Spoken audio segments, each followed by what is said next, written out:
ఈరోజు ఈ రాష్ట్రంలో ఈరోజు గొడవలు దిగుతూ ఇళ్ల మీద దాడులు చేయిస్తూ కేసులు పెట్టి జైల్లో పెట్టించే కార్యక్రమాలు జరుగుతూ ఉన్నాయి. అధికారంలోకి వచ్చిన తర్వాత మేము ఏం మంచి చేశామని చెప్పుకునే పరిస్థితి ఒకటి కూడా లేదు. పలాన్ని మంచి చేశాం, పలాని సంక్షేమం చేశాం, పలాని అభివృద్ధి చేశాం. ఏదైనా చేస్తుంటే గత ప్రభుత్వంలో జగన్మోహన్ రెడ్డి గారు చేసిన ఈ ఎన్నికలు అయిపోయిన తర్వాత వాటికి రిబ్బన్ కట్టింగ్లు చేసి దాన్ని మైలే తీసుకోవటం తప్ప తాను మొదలుపెట్టి ముగించింది ఏంది అంటే శూన్యం. సంక్షేమం ఏంట్రా అంటే శూన్యం. ఈ రాష్ట్రాన్ని అభివృద్ధి ఏ విధంగా దిశగా తీసుకెళ్తున్నాము అంటే దాడులు చేయించడం, నోరెత్తిన వాళ్ళ మీద కేసులు పెట్టించడం, జైల్లో పెట్టడం, ఇదే కార్యక్రమం జరుగుతూ ఉంది. ఈరోజు కాపు నాయకులైన రాంబాబు అన్న మీద ఏ విధంగా ఇంటి మీద దాడి చేశారు, ఏ విధంగా ఆఫీస్ ధ్వంసం చేశారు. ఇళ్లలో ఆడవాళ్ళు ఉన్నారు, పిల్లలు ఉన్నారు, అయినా లేకుండా దాదాపు వందలాది మంది వెళ్ళి ధ్వంసం చేయటం. నిన్న ఇక్కడ మైలవరంలో మాజీ మంత్రివర్యులు బీసీ నాయకుడు జోగి రమేష్ అన్న ఇంటి మీద ఆయన ఇంట్లో లేనప్పుడు వీడియోలు చూసాం. పెట్రోల్ బాంబులు ఇంటి మీద వేయటం, అవి మంటలు రేగటం. ఒకవేళ నిజంగా అది దార్బంధరాలు తగిలి ఇబ్బంది అయ్యింది, ఒకవేళ ఇంట్లో కానీ వెళ్ళి ఉంటే, ఇంట్లో ఆడవాళ్ళు ఉన్నారు. ఈరోజు వాళ్ళు తెలుగుదేశం పార్టీలో ఆడవాళ్ళు అంటే వాళ్ళ పార్టీలో మాత్రమే భార్యలు, చెల్లెళ్ళు, కూతుర్లు ఉంటారు, అక్కలు. వేరే పార్టీకి సంబంధించి అయితే మాత్రం దౌర్జన్యాలు చేసినా, ఇళ్ల మీద ధ్వంసాలు చేసినా, ఇళ్ల మీద పగలగొట్టినా ఇబ్బందిలే. ఆయన పార్టీలో బీసీ నాయకులు ఉంటే బీసీ నాయకులు, ఆయన పార్టీలో కాపులు ఉంటే వాళ్ళే కాపు నాయకులు. పక్క జిల్లాలో పక్క పార్టీలో కాపు నాయకులున్నా, బీసీ నాయకులున్నా వాళ్ళు బీసీలు కాదు, వాళ్ళు కాపులు కాదు. ఇక పవన్ కళ్యాణ్ గారు అయితే ఆయన ఎప్పుడు వస్తే మాటకు వస్తాడు, ప్రెస్ మీట్ పెడతాడు, ఎట్టంటే మాట్లాడతాడు. ఈరోజు ఇట్లంతా జరుగుతూ ఉన్నా కనీసం మాట ఎత్తే పరిస్థితి లేదు. ఒక రౌడీ రాజకీయంగా ఈరోజు ఒకటే చెప్తా ఉన్నాం, జగన్మోహన్ రెడ్డి గారు మేము కూడా 5 సంవత్సరాలు పరిపాలన చేసాం. ఇదే రకమైన పరిపాలన మీరు చెప్తున్న రాజారెడ్డి రాజకీయం కానీ, రాయలసీమ ఫ్యాక్షనిజం కానీ జగన్మోహన్ రెడ్డి గారు చూపించుంటే, మీరు చెప్తున్నట్టే జగన్మోహన్ రెడ్డి గారు హింస వ్యక్తి అని కానీ జగన్మోహన్ రెడ్డి గారు అనుంటే నిజంగా మీరు బయట తిరిగే వాళ్ళ, నిజంగా మీరు ధైర్యంగా ఈ రాష్ట్రంలో తిరిగే వాళ్ళని అడుగుతా ఉన్నాం. ఈరోజు అధికారం ఉంది, మీకు అధికారం ఇచ్చింది ప్రజలు, మంచి చేయను సరే, అది ఎట్టా చేసే పరిస్థితి లేదు, సంక్షేమం లేదు, అభివృద్ధి లేదు. సరే ఇంక మేము ఏమైనా చేస్తాం, మేము ఇలాగే మాట్లాడితే కేసులు పెడతామంటే పర్లా, ఇంక 3 సంవత్సరాలు ఉంది, అధికారం ఉంది, రైట్. ఎన్ని కేసులు పెడతారో పెట్టుకోండి, ఎన్ని దాడులు చేస్తారో చేసుకోండి.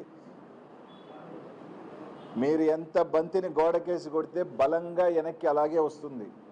2029లో ఈ రాష్ట్ర ప్రజలు తీర్పిస్తారు. ఇదే విధంగా కానీ మీరు కొనసాగితే తప్పకుండా ఇంతే రెట్టింపుతో మీకు కూడా బలంగా ఇలాంటివే ఇంతకన్నా పెద్ద ఎత్తున జరుగుతాయి.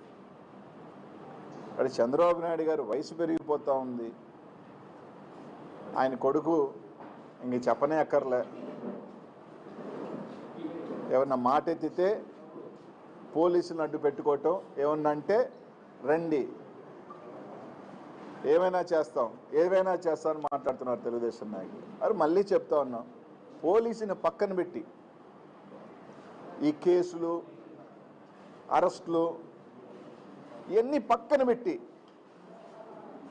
వైఎస్ఆర్ కాంగ్రెస్ పార్టీ, తెలుగుదేశం పార్టీ తేల్చుకుందామా అంటే దానికని సిద్ధం అంటే చెప్పండి, సిద్ధం. మీరు అన్ని పక్కన పెడదాం, అంతేగాని 100 మందిని పోలీసులు తీసుకొచ్చి కేసులు పెట్టి రాత్రి కాదు.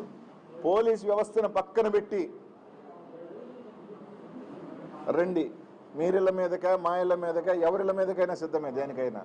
మీరు అనుకుంటున్న ఎవరు ఫ్యాక్షనిస్ట్లా, ఎవరు తెగిస్తే అందరూ ఎవరికి ఎవరేం కాదు, డిసైడ్ అయిన తర్వాత ఎవరైనా కానీ మంచి రాజకీయం కాదు. జగన్మోహన్ రెడ్డి గారు గత 5 సంవత్సరాలలో కూడా మేము ఎప్పుడు కూడా ఇట్లాంటి రాజకీయాలు చేయలేదు, జగన్మోహన్ రెడ్డి గారు ఎప్పుడూ చేయలేదు. అంటే మంచి చెప్తున్నాం, ఇదే విధంగా కానీ కొనసాగితే దీనివల్ల ఎవరినో భయపడిపోతాము, దీనివల్ల ఏదో మేమేదో తోకలు ముడిసిపోతాము, ఏదో వెనక్కి వెళ్ళిపోతాము అంటే అది జరగదు.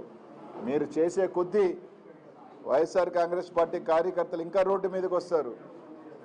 మీరు చేసే కొద్దీ రెచ్చగొట్టే కొద్దీ ఇంకా ధైర్యంగా ఈరోజు ముందుకు వస్తారు.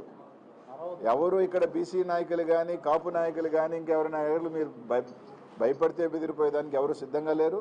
వైఎస్ఆర్ కాంగ్రెస్ పార్టీ ఖచ్చితంగా అందరికీ వైఎస్ఆర్ కాంగ్రెస్ పార్టీ పెద్ద నాయకుడికి కార్యకర్తకి అండగానే ఉంది. ఈరోజు జోగి రమేష్ అని కానీ రాంబాబు అన్నకు కానీ తప్పకుండా జగన్మోహన్ రెడ్డి గారు అండ పార్టీ అంతా అండగా ఉంటుంది. ప్రజలు కూడా చూస్తూ ఉన్నారు ఏం జరుగుతుంది ఏందనేది. తప్పకుండా బుద్ధి చెప్పే రోజు దగ్గరలోనే ఉంది. మహా అంటే ఇంకా 3 సంవత్సరాలు రైట్ 3 years మీకు నచ్చింది చేసుకోండి, కేసులు పెట్టుకోండి. ప్రతి ఒక్కరికి కూడా ఒక ఎక్స్పైరీ డేట్ ఉంటుంది. ప్రతి ఒక్కరికి కూడా ఒక ఎక్స్పైరీ డేట్ ఉంటుంది. మీ ఎక్స్పైరీ డేట్ 2029. కాబట్టి అంత లోపల నచ్చింది చేసుకోండి, పెట్టుకోండి. అందరి మీద కేసులు జైళ్ళు ఏం చేసుకోవాలి. కానీ ఇళ్ల మీదకి వచ్చే సంస్కృతి మాత్రం ఖచ్చితంగా ఇది మంచి పద్ధతి కాదు.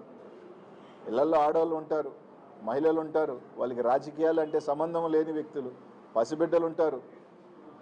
జరగరాంది జరిగితే ఎవరు బాధ్యత వహిస్తారు? అన్నారో లేదో తెలియదు కానీ ఒక మాటకి రాష్ట్రం అంతా తిరిగి కన్నీళ్ళు పెట్టి తిరిగారు మీరు.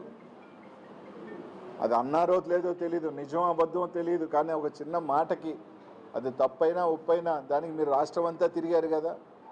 ఈరోజు అదే మహిళలు కదా ఈ పార్టీలో కూడా ఉన్నారు, అదే మహిళలు కదా ఈరోజు ఇళ్లలో ఉన్నారు. మనుషులు లేని టైంలో నేను రమేష్ అన్న ఇంట్లో లేడు, తిరుపతిలో ఉన్నాడు. ఈరోజు ఇంట్లో మీదకి దాదాపు ఒక 100 మంది గుంపు మగోళ్ళు వచ్చి ఆ విధంగా పెట్రోల్ బాంబులు వేసి యాసిడ్లు వేసి మంచి పద్ధతి కాదు. తప్పకుండా అందరూ మూల్యం చెల్లించుకుంటారు. ఎవ్వరూ ఏమీ అతీతులేం కాదు. ప్రతి ఒక్కరూ తప్పకుండా మూల్యం చెల్లించుకోవాల్సిన రోజు దగ్గరలోనే ఉంది.